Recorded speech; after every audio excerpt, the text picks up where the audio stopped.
Salute!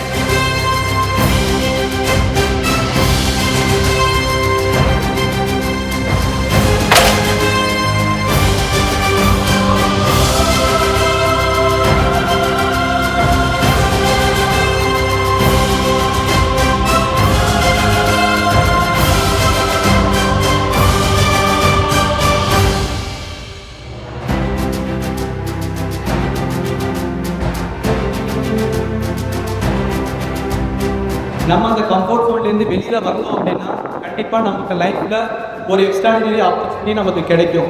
அதே மாதிரி தான் நான் அந்த டைம் நான் திங்க் பண்ணேன். ஒரு 2.5 years நம்ம லைஃப் இதுக்காக சாக்ரிஃபைஸ் பண்ணுவோம், கண்டிப்பாக நம்மளோட லைஃப் வந்து பெட்டராக இருக்குங்கிற ஒரே இதில் தான் நான் காஷ்மீர் போனேன். அதே மாதிரி இப்போ நான் ஒரு கமாண்டிங் ஆஃபீஸராக, ஏன்னா நார்மலாக அந்த கமாண்டிங் ஆஃபீஸருங்கிறது இவ்வளோ யாருக்கே கிடைக்காத ஒரு போஸ்டிங் இது. ஆஸ் எ கேப்டனாக கண்டிப்பாக இந்த ஒரு என்சிசியில் வந்து ஒரு கமாண்டிங் ஆஃபீஸராக ப்ரொமோட் ஆகுறது ரொம்ப கஷ்டம். பட் அந்த ஒரு சாக்ரிஃபைஸ் பண்ணதுனால தான் இப்போ உங்கள் முன்னாடி நான் ஒரு சீஃப் கெஸ்ட்டாகவோ இந்த மாதிரி ஒரு பொசிஷனில் என்னால் இருக்க முடியுது.